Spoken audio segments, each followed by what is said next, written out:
Well, welcome to another Down the Rabbit Hole video, and this is my Christmas video. I've just done one that's not really Christmas related, so I thought, okay, now I can clear the way to do a proper Christmas video like I always do every year. And this one actually came out of the blue at the last minute. I want to talk about 8-Bit Christmas. This came out just a few months ago, or 1 month ago, and I wanted to review it, not so much review the film. I mean, a lot of people have done that, but I wanted to talk about it as an Atari kid, because I got an Atari. My 2600 was a Christmas gift back in Christmas 79, I want to say. And it's interesting watching 8-Bit Christmas from the point of view of an Atari kid. All the people who are probably talking about it right now are talking about it as an NES kid, so this is their childhood, this is their nostalgia, this is what they experienced.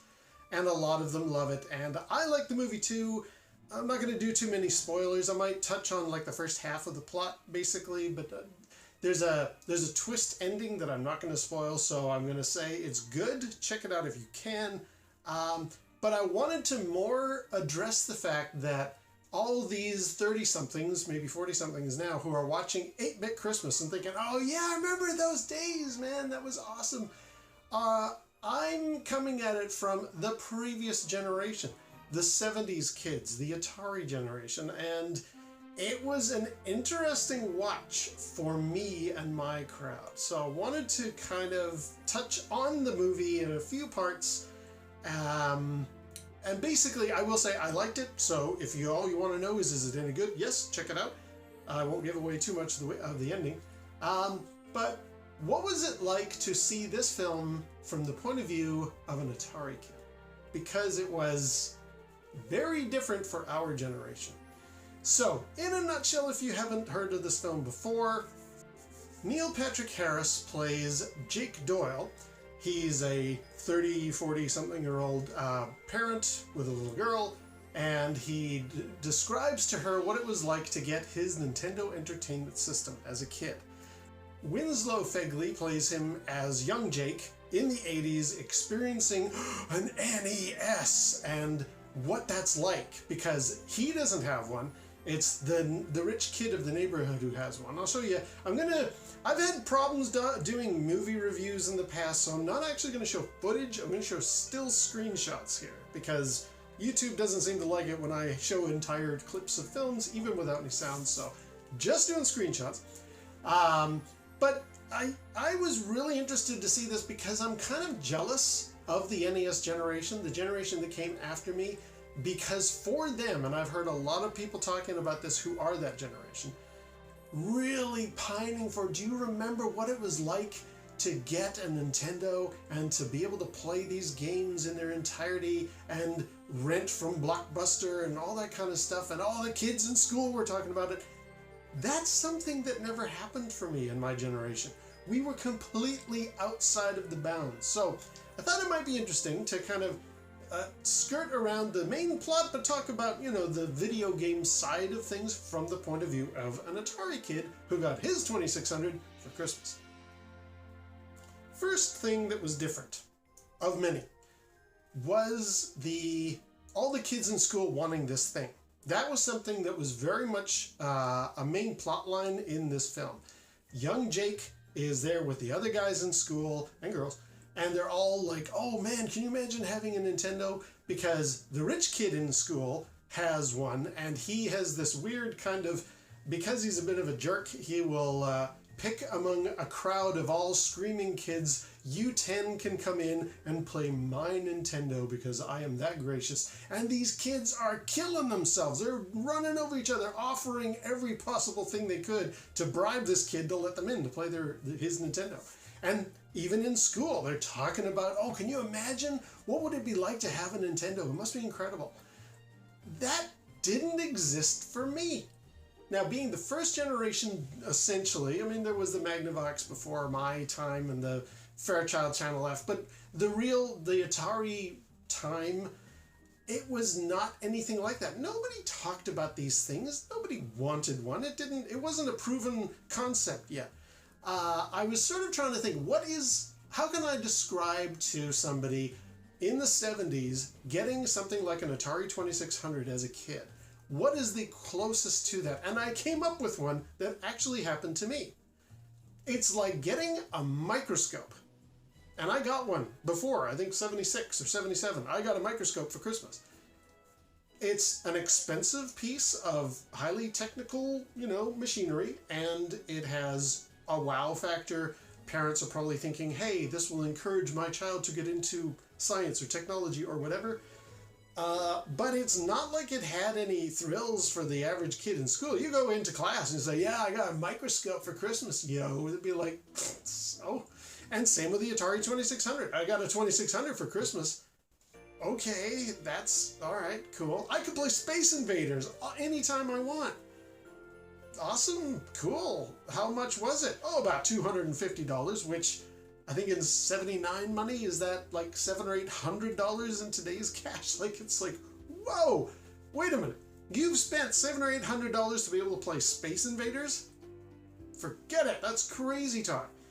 And okay, you can play other games, it comes with backgammon and stuff, but a lot of kids will be like, I have a backgammon board at home, and it only cost maybe $10. So it was a difficult thing to kind of explain to the average kid in school. This Atari 2600 is so awesome. The movie, that's already taken care of. The kids are already in love with the idea of the Nintendo Entertainment System. They want one so bad. Now, the plot line. So Jake is trying to convince his parents to get him one, and his mom is certain it's called an Nintendo.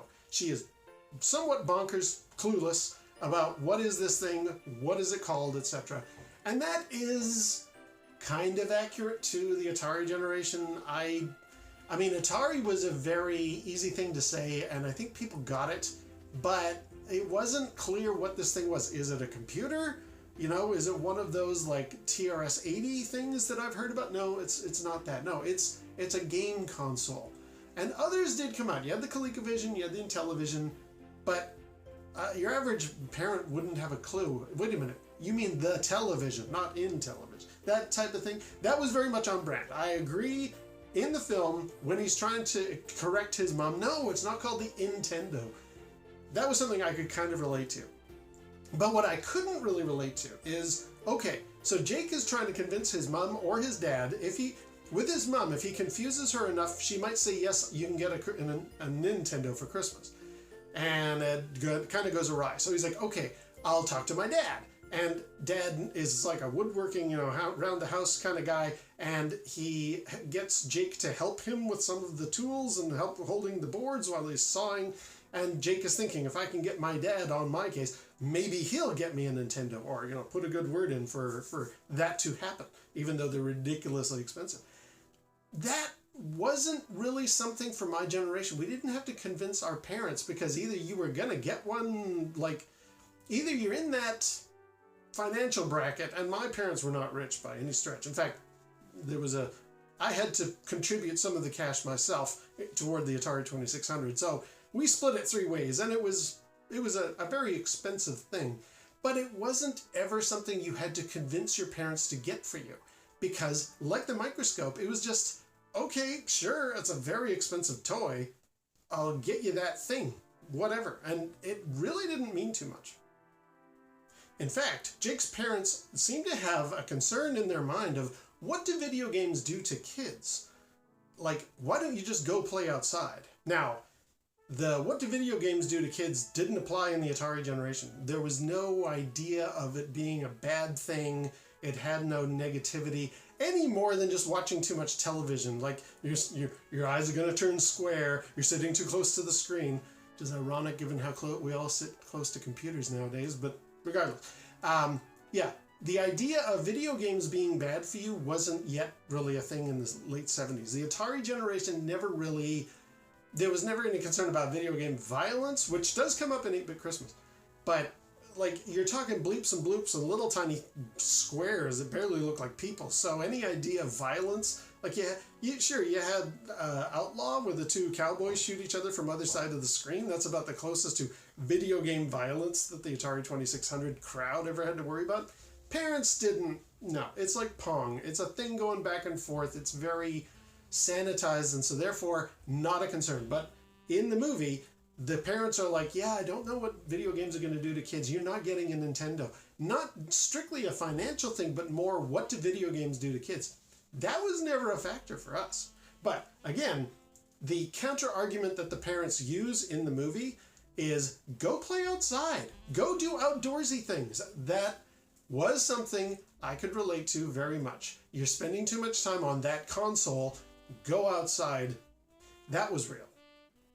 So, very minor bit of the plot line early on. The rich kid in class gets the Power Glove. And it is supposedly the next leap in technology for the NES. And everybody who has followed the Power Glove story knows all about that. Anybody of that generation loves that scene because they remember hearing how awesome the Power Glove was. And spoilers, it's a piece of junk. I don't think I need to say that's a spoiler. Everybody who's watching this video must know that. So things are basically gone bad, and the rich kid is not having anybody over to play on his Nintendo anymore. So the kids are like, well, now what are we gonna do? Because they're desperate to get the Nintendo. Again, not a thing my generation ever experienced. If my 2600, every once in a while the reset button would not work, it was defective. I learned how to solder because I wanted to get my Atari 2600 working again. But if your 2600 is no longer available, most kids didn't care. Let's just go play or something. Or, you know, let's get out that backgammon game. Like, it wasn't that big of a deal. In the movie, it's a big deal. The kids suddenly rally together like, we have to get a Nintendo. There's even a bit where they all gather in the playground because one of the kids has discovered, and they're getting a little bit into the plot, but one of the kids has discovered that the local scout troop are going to get first prize if you sell enough of these Christmas wreaths to the local people in the town. First prize is a Nintendo. So every kid is like, right, we're going to roll up our sleeves and we're going to sell those things. And that was something I could kind of relate to. The idea of doing chores or helping out the neighbors or getting paid in order to buy something. Now, in my case, it would have probably been a game because, as I've talked about, when it comes to Home Run, that thing was $40 in Canadian 1979 dollars. Like, that was a lot of money, over 100. So that's something that, you know, you got to earn your keep in order to make that purchase. That's what I did. And so when I saw them, all the kids getting together to sell their wreaths in the movie, I was like, haha, I kind of know what they're talking about. I get that bit. And it's not just Jake that wants a Nintendo. His sister wants a Cabbage Patch doll.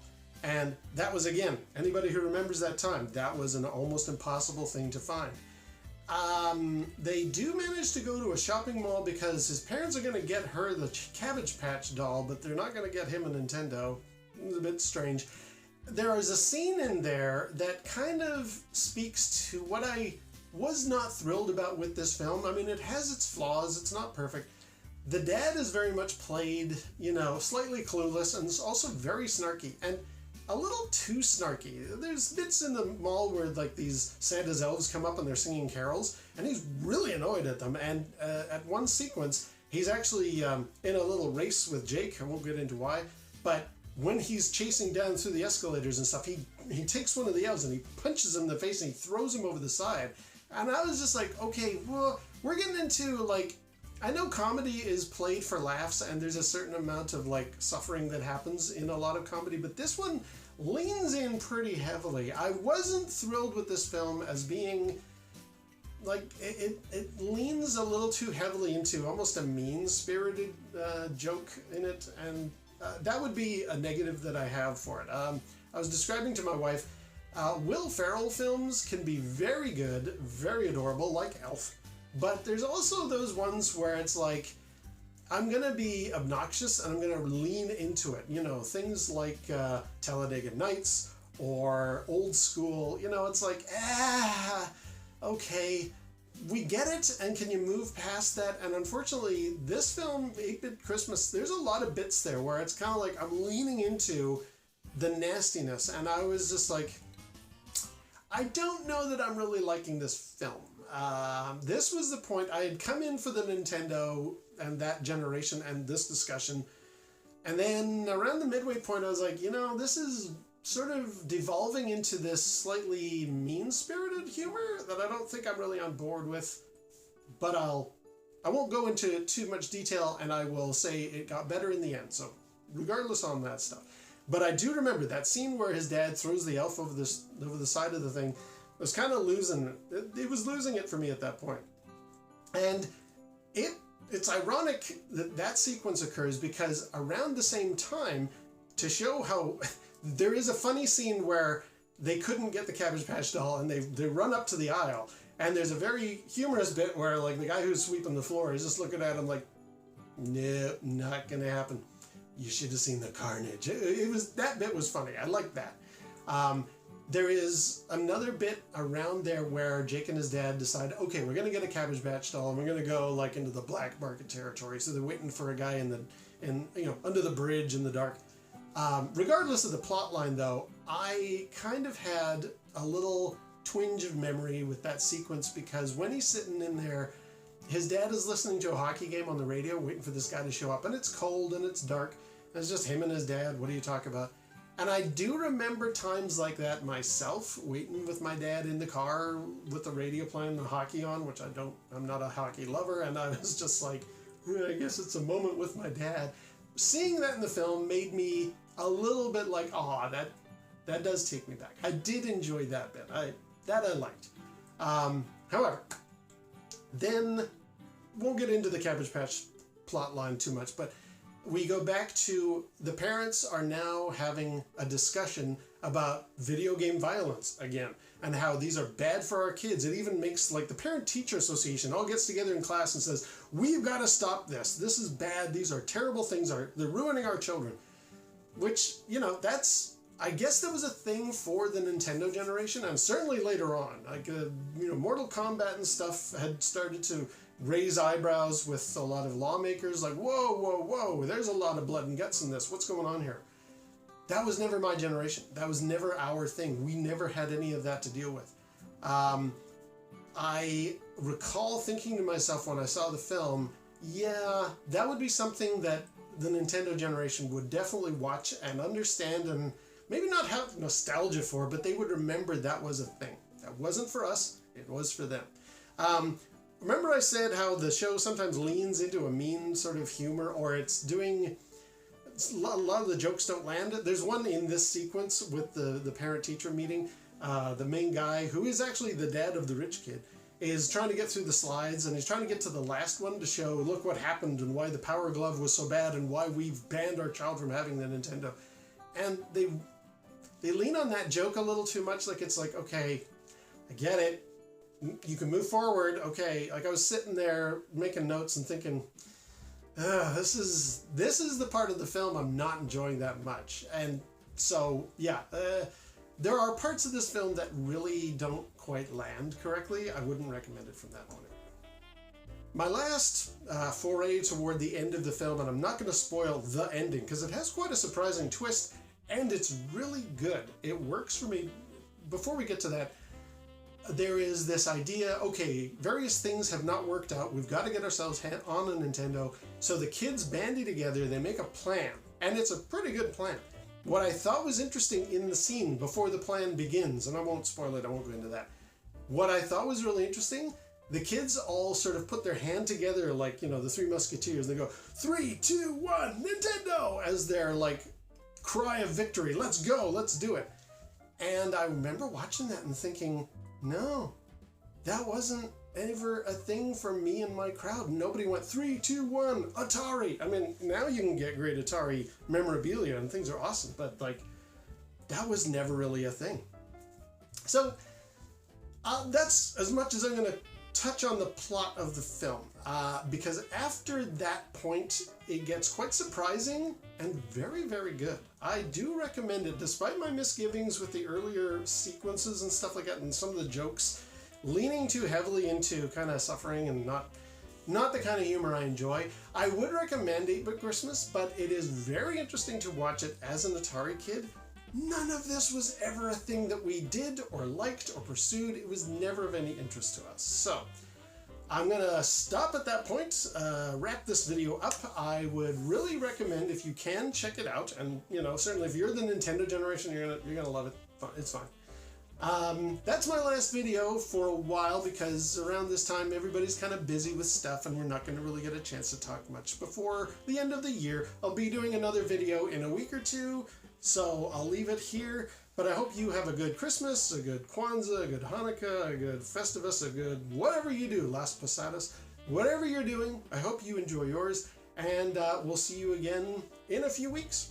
Until next time, we'll see you down the rabbit hole.